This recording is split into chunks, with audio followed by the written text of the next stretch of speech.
Baik, Assalamualaikum warahmatullahi wabarakatuh, ibu-ibu yang berbahagia. Baik, ibu-ibu, alhamdulillah bersyukur kita kepada Allah pada kesempatan kali ini, kembali kita dipertemukan dari pelatihan in-house training hari kedua. Kalau kemarin telah berlanjut hari pertama, yang sekarang kita masuk pelatihan hari kedua, kita masih diberikan kesempatan oleh Allah, sehingga pada kesempatan kali ini kita masih memiliki badan yang sehat meskipun dalam masa pandemi, tapi kita tidak berputus asa, tetap semangat untuk melanjutkan kegiatan in-house training kita. Alhamdulillah. Kemudian sama-sama juga kita doakan kepada Allah Subhanahu wa taala agar dihadiahkan kepada junjungan kita yakni Nabi Muhammad sallallahu alaihi wasallam. Karena dari beliau kita belajar dari alam kebodohan ke alam yang penuh dengan ilmu pengetahuan pada saat sekarang ini. Baik, Bapak Ibu yang hadir pada ruangan Zoom meeting ini yang sangat berbahagia dan bersemangat. Pada kesempatan pelatihan hari kedua ini kita mendapatkan pemateri itu adalah Ibu Rosemary Mukhtar, yang mana pada kesempatan kali ini beliau akan mencoba berbagi pengetahuan beliau dan pengalaman beliau tentang pengembangan kurikulum operasional, di mana beliau akan membahas tentang proses pengembangan kurikulum operasional. Untuk menghemat waktu, mari kita berikan kesempatan kepada beliau untuk berbagi ilmu dengan kita bersama. Kepada Bu Rosemary Mukhtar, udah dimonitor, silakan Ibu untuk menyampaikan materi, kita berikan kesempatan ruang dan waktu dengan segala hormat. Terima kasih Bu Sri Rahmadani. Ya, Ibu Sri Rahmadani, terima kasih atas waktu yang telah diberikan pada saya. Hari ini saya akan memaparkan tentang proses bagaimana kita membuat struktur kurikulum. Ya, jadi untuk itu saya izin share dulu ya materinya ya.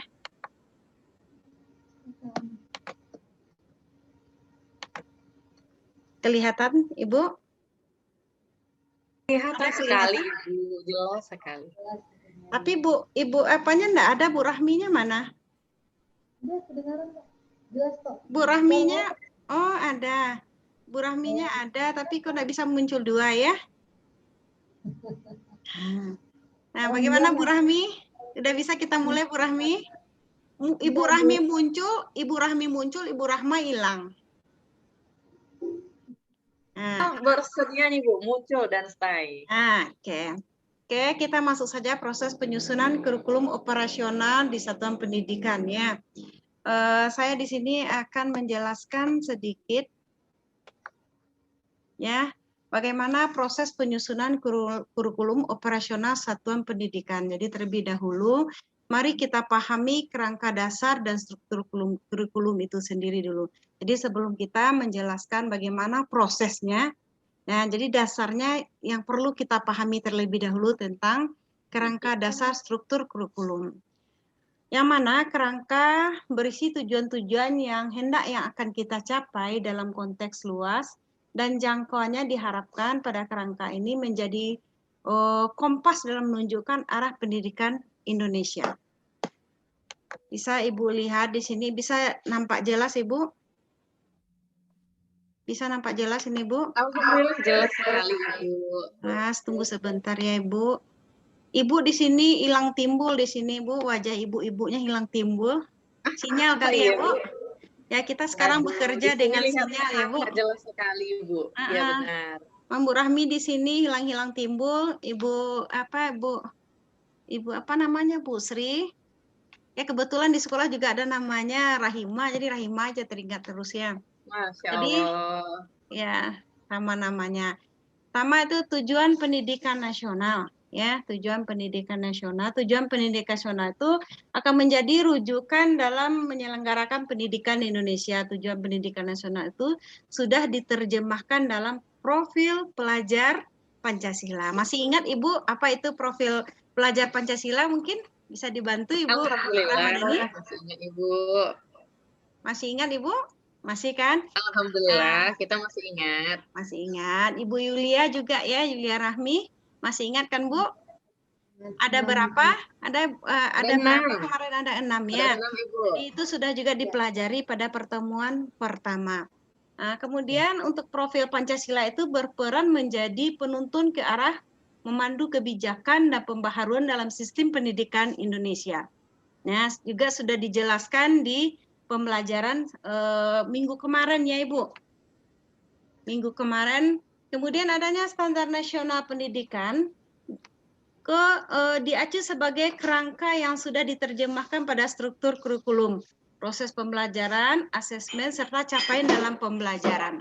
Nah, mungkin Ibu juga sudah tahu struktur kurikulum, capaian, dan proses pembelajaran, asesmen, mungkin tidak akan jauh beda dari kurikulum sebelumnya. Untuk itu saya tidak membahas lebih jauh lagi. Yang jelas pada kesempatan ini,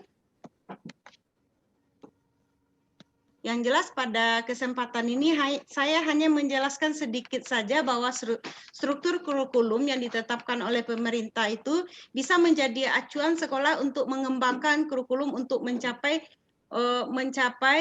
profil pelajar Pancasila. Jadi itu konsepnya, kita tidak akan lari dari konsep bahwa pencapaian satu kurikulum itu selalu dia mengarah kepada profil pelajar Pancasila.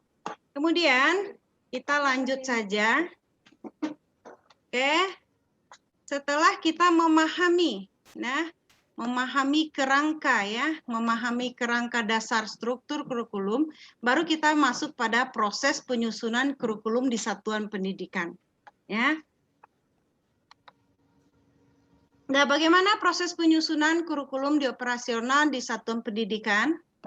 Kira-kira sebelum kita masuk ke materi, masih ingat Ibu, nah kira-kira apa yang harus kita persiapkan ya untuk menyusun kurikulum operasional satuan pendidikan? 1, 2 aja. Ada yang masih ingat Ibu? Profil pelajar Pancasila. Ya. Kemudian di dalam profil itu akan mencakup semuanya tentang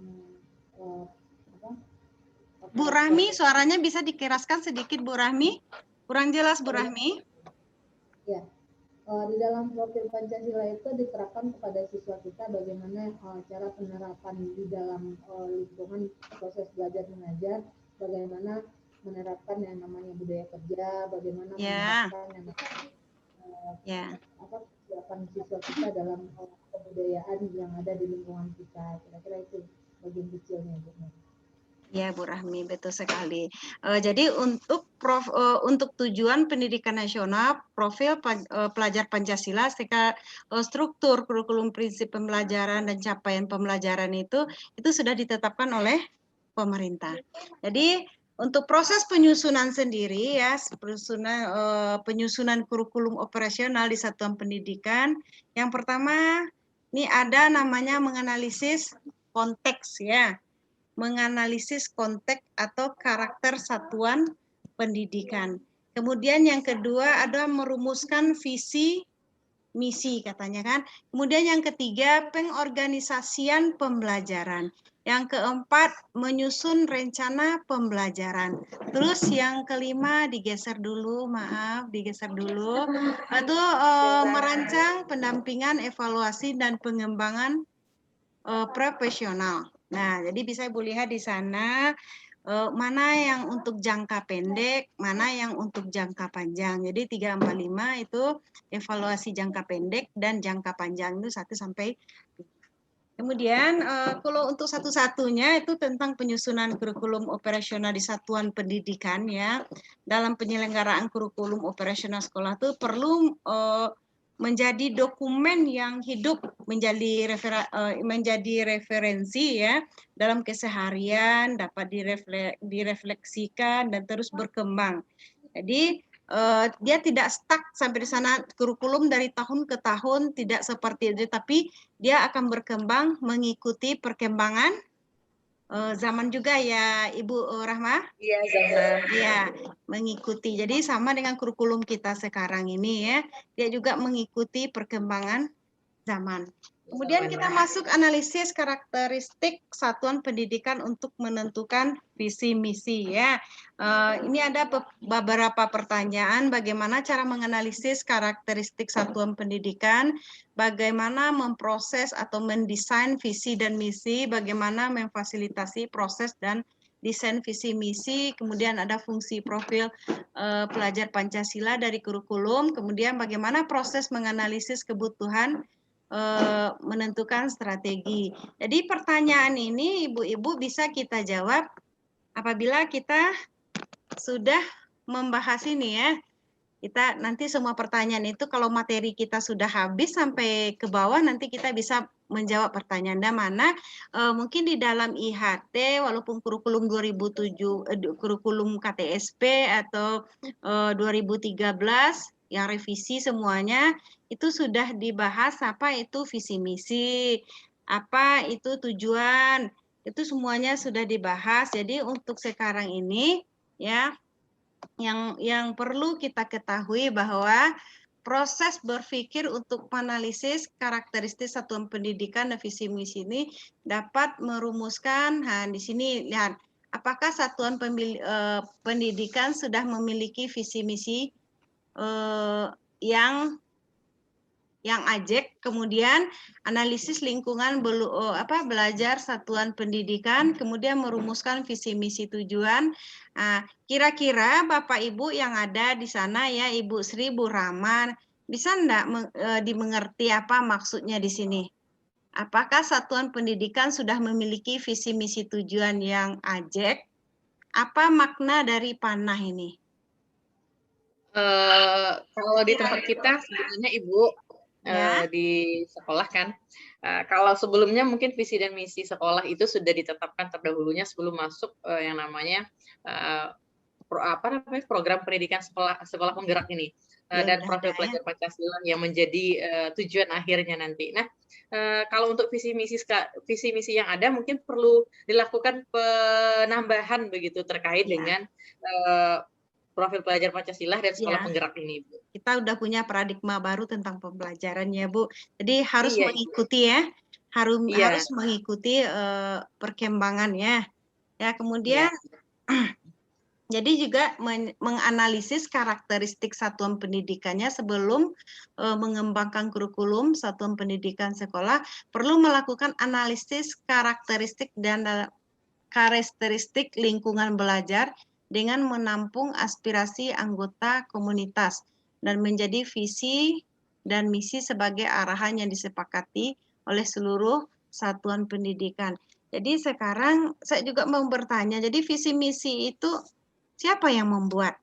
Itu menjadi pertanyaannya, apakah visi misi itu dibuat oleh Bapak Kepala Sekolah, wakil saja, atau siapa? Bisa Bu Rami bantu mungkin? Visi misi itu Bu biasanya dibikin oleh satuan sekolah yang terlibat. Ibu Rami suaranya kecil sekali, Bu Rami. Tidak kedengaran Bu? Enggak. Sudah? Kurang kedengaran ya? Ya. Bu, mungkin kalau di tempat lama jelas Bu. Oh, di sini yang kurang. Lanjut Bu Rahmi. Kalau menurut saya sih Bu,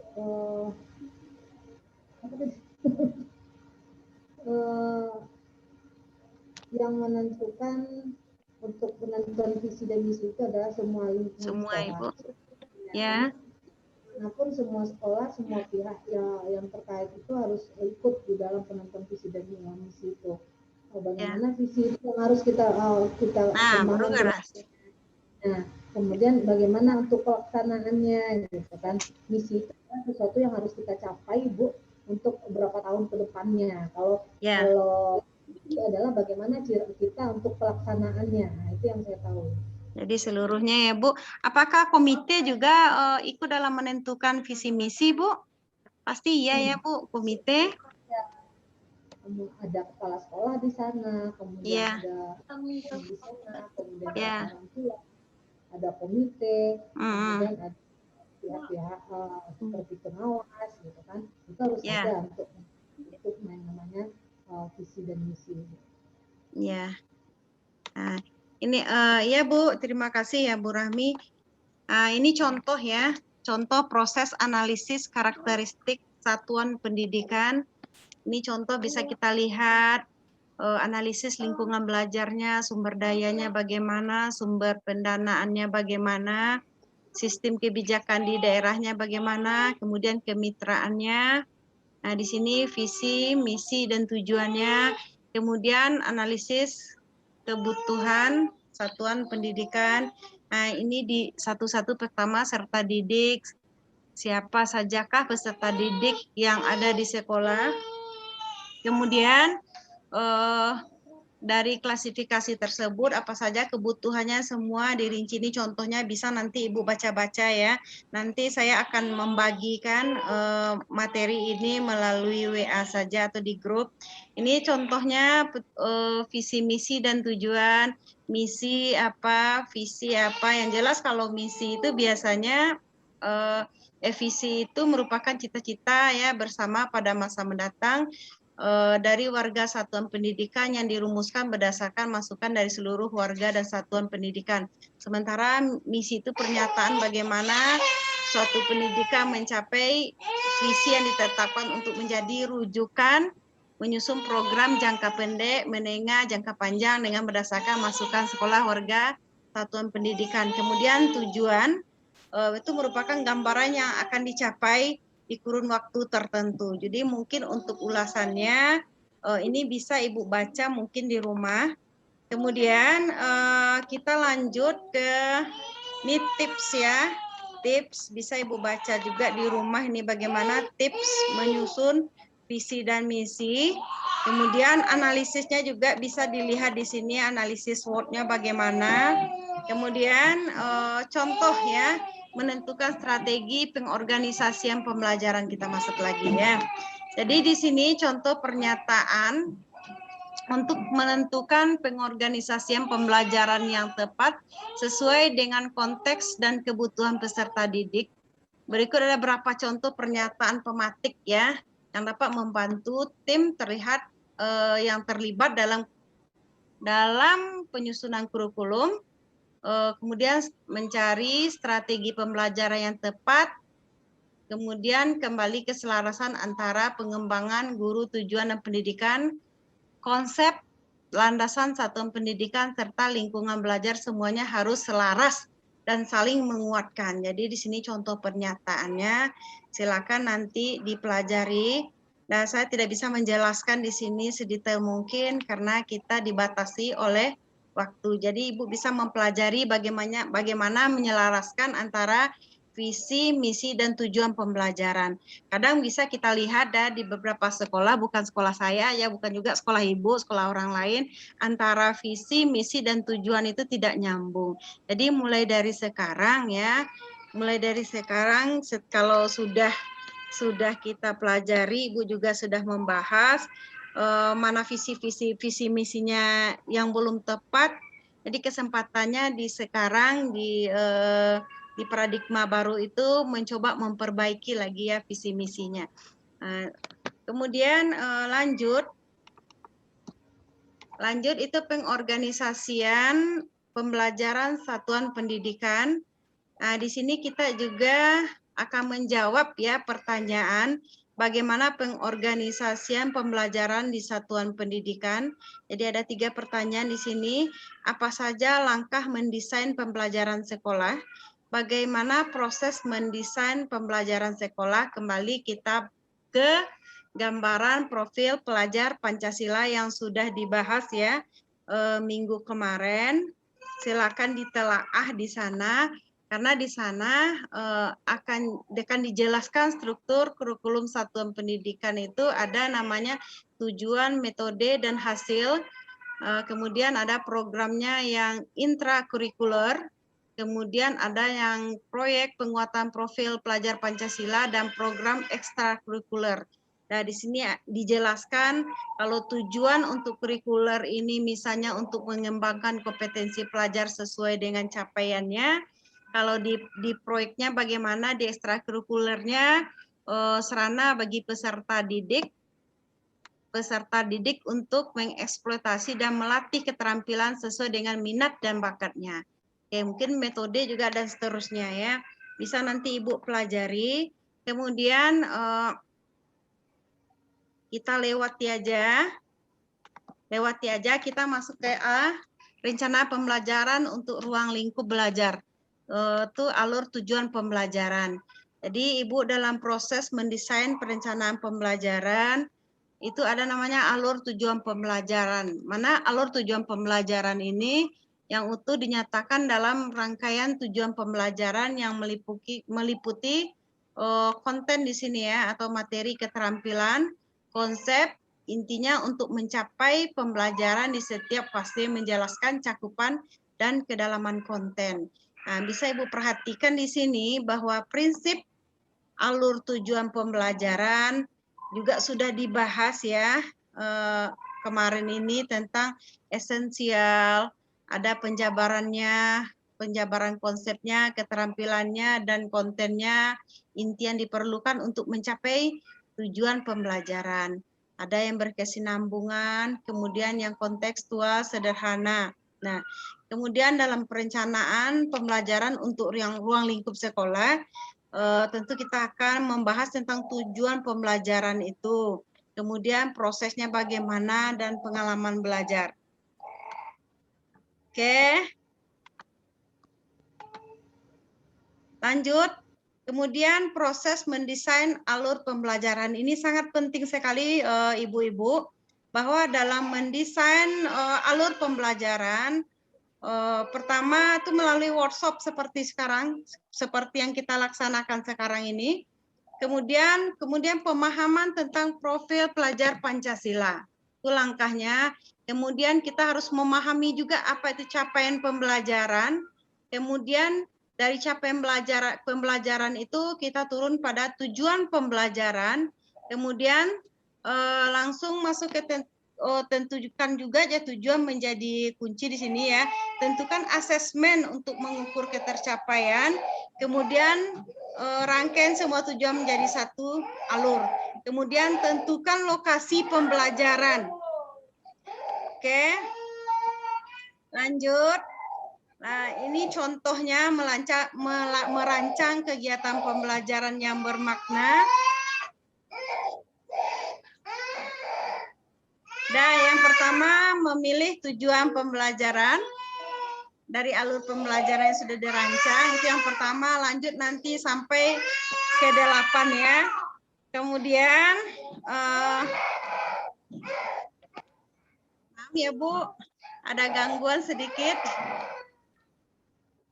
Iya Ibu, nggak apa-apa. Apa ya Bu? Nah, Ibu.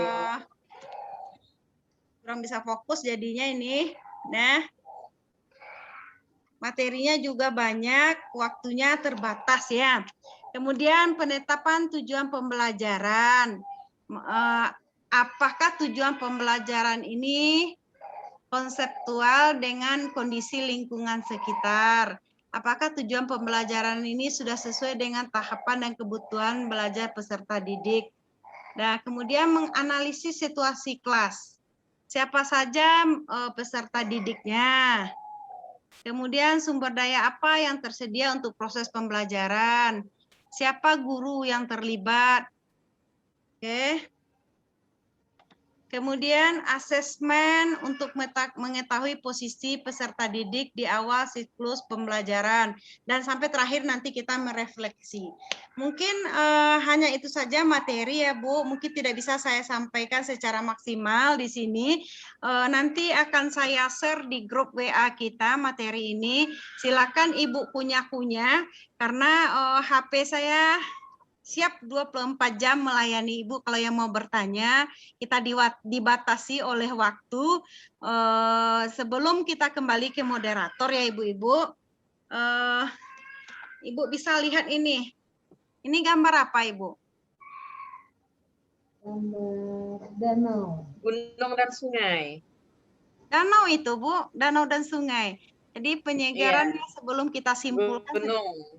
Nah, sebelum kita simpulkan, ini merupakan 3 danau. Nah, ini di daerah saya ini Bu. Nanti Ibu boleh jalan-jalan ke sana. Di daerah saya itu dilihat dari gunung ini Bu, Gunung Talang namanya. Jadi kami di kampung kami ada namanya 3 danau, danau di atas, danau di bawah, dan danau di Talang. Jadi saya minta, ini kan nampak 3 danau. Kira-kira dari 3 danau ini, mana danau di atas, mana danau di bawah, mana danau talang. Jadi dia di sini gimana ya Bu? Mungkin banyak orang yang tidak tahu bahwa posisi danau ini tidak seperti namanya Bu. Kira-kira mana yang danau di atas kira-kira Bu? Nomor 2 ya Bu ya? Nomor 2 ya. Nomor 2 ya. Kalau Ibu Yulia, danau di atas yang mana? Yang nomor 2. Karena nampaknya lebih jauh. Yang danau bawah? Yang nomor 1. Danau Talang? Yang nomor 3-nya pasti. Ibu Bu Rahma sama dengan? Sepertinya sama dengan ini Bu. Sama dengan. Atau karena kita melihat dari sudut pandang yang berbeda nih ya. Kalau kita lihat lagi dari sisi sebelah sana bisa jadi yang kanan atas itu nomor 1 nih. Ya tergantung paradigma sih. Nah, paradigma. Jadi sini saya mungkin ya kalau kita lihat dengan kasat mata ya, memang kelihatannya itu danau di atas itu yang nomor 1, yang nomor 2, danau ya, di bawah 1 ternyata ya. Kalau Ibu jalan-jalan ke kampung saya ya, yang dinamakan danau di atasnya itu posisinya di bawah. Yang dikatakan danau di bawah posisinya di atas. Ya.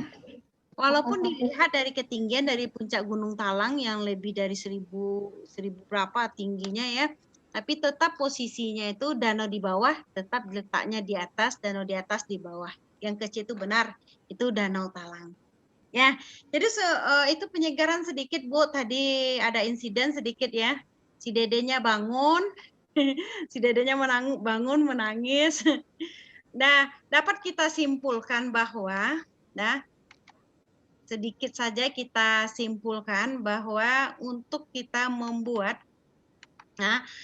bagaimana kita untuk membuat bagaimana proses penyusunan kurikulum itu, kita tidak bisa langsung menyusunnya, tapi kita harus terlebih dahulu paham apa kerangka dasar dari struktur kurikulum. Ya, kita coba refleksi ya, apa kerangka dasar dari struktur kurikulum. Ibu masih ingat apa kerangkanya tadi? Nah, ini dia. Ya. Jadi sebelum kita mau nyusun, kita harus masuk ke kerangka struktur kurikulum. Nah, kalau sudah selesai kita menyiapkan kerangka, baru kita bisa menyusun proses kurikulum. Penyusunan kurikulumnya. Ya, jadi intinya itu ya. Mungkin hanya itu yang dapat saya sampaikan pada malam hari ini. Belum bisa maksimal. Mohon maaf segala kekurangan. Saya kembalikan ke moderator.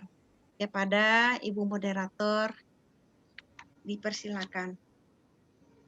Baik Ibu, terima kasih banyak Bu atas berbagi ilmunya kepada kami bersama. Luar biasa sekali apa yang Ibu sampaikan. Semoga dengan apa yang Ibu sampaikan dapat menambah khazanah ilmu kita bersama di sini. Terima kasih banyak Bu. Baiklah Bapak Ibu, dengan berakhirnya materi dari Ibu Rosemary Mokhtar tadi, maka berakhir pula kegiatan in-house training kita pada hari kedua ini. Semoga nanti di hari ketiga dengan materi yang tidak kalah luar biasa, semangat kita masih tetap terjaga. Mohon maaf atas segala kekurangan yang terjadi, mohon maaf datangnya dari saya juga kesalahannya. Kemudian bersama-sama kita memohon ampun kepada Allah Subhanahu wa taala. Saya tutupi dengan wabillahi taufiq wal hidayah. Wassalamualaikum warahmatullahi wabarakatuh. Mungkin untuk sesi foto bersama kita dulu Bu. Ya. Kita sesi foto bersama. Oke. Ya. Ya, baik Ibu, mari kita genggamkan tangan dengan katakan sekolah merdeka, merdeka belajar. Oke? 1, 2, 3, merdeka belajar. Baik Ibu, terima kasih. Wassalamualaikum warahmatullahi wabarakatuh. Waalaikumsalam warahmatullahi wabarakatuh.